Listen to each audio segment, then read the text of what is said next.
জেলায় জেলায় কুন্দুল কাঁটায় বিদ্ধ ঘাসফুল। এবার নন্দীগ্রামে শাসকের সংসারে অশান্তি, তাও আবার তোলাবাজির অভিযোগ ঘিরে দ্বন্দ্ব প্রকাশ্যে। এক ছাত্রনেতার বিরুদ্ধে অভিযোগ দায়ের করলেন অপর ছাত্রনেতা। স্বাভাবিকভাবেই কটাক্ষ করতে ছাড়ছে না পদ্মসেবের। তোলাবাজি কাটমানি তৃণমূলের জামানায় খুবই চেনা শব্দ। এবার তোলাবাজির অভিযোগে দলেরই ছাত্রনেতার বিরুদ্ধে থানায় অভিযোগ দায়ের করলেন জেলা টিএমসিপির সভাপতি।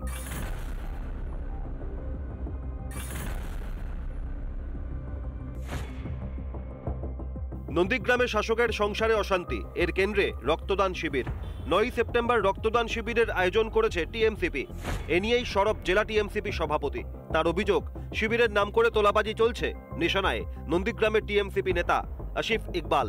তৃণমূল ছাত্র পরিষদের নাম, লোগো ব্যবহার করে এবং পতাকা ব্যবহার করে একটা বিল ছাপা হয়েছে, বিল বই, এবং সেই বিলের সাহায্যে নন্দীগ্রামে চাঁদা কাটা হচ্ছে। জেলা সভাপতিকে জানাই মাদারে, এবং তিনি আমাকে সম্মতি দেন এফআইআরটা করার জন্য। তারপরে গিয়ে আমি নন্দীগ্রাম থানায় গিয়ে আমাদের সকোচ করত, কিন্তু উনি একটা দলের ছেলের নামে দলের নেতৃত্ব হয়ে কমপ্লেন করা, এটা আমি খুবই খারাপ চোখে দেখছি।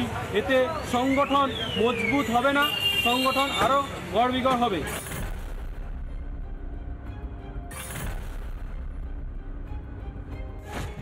দলগত ক্ষেত্রে তার কোথাও কোনো একটা জায়গায় ঘাটতি রয়েছে, বা কারুর পড়াশোনায় সে এই ধরনের কাজ করেছে।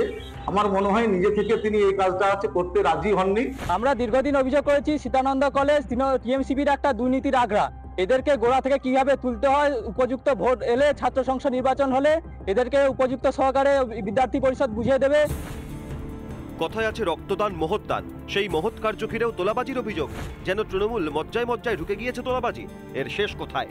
রিপাবলিক বাংলা।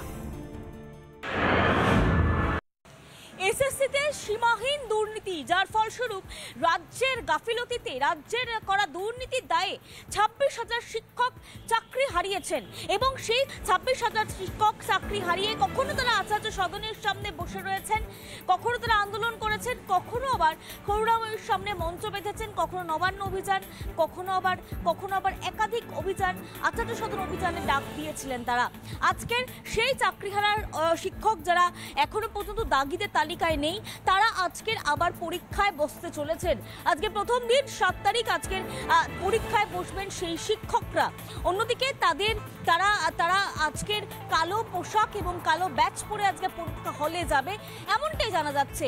2016 সালে পুরো প্যানেলটাই বাতিল হয়ে গিয়েছিল শীর্ষ আদালতের নির্দেশে। 7 তারিখ আজকের বহু শিক্ষক যারা চাকরি হারিয়েছেন এবং যারা দাগিতে তালিকায় নেই, তারাও আজকে পরীক্ষায় বসবেন। ক্যামেরা দীপঙ্কর কাঞ্জিলালের সঙ্গে পিঙ্কি অধিকারী, রিপাবলিক বাংলা। নানা ধরনের কন্টেন্ট দেখার জন্য লাইক করুন, শেয়ার করুন আমাদের ফেসবুক পেজ, সাবস্ক্রাইব করুন আমাদের ইউটিউব চ্যানেল। পাশাপাশি অন্যান্য ব্রেকিং নিউজের জন্য অবশ্যই চোখ রাখুন রিপাবলিক বাংলায়।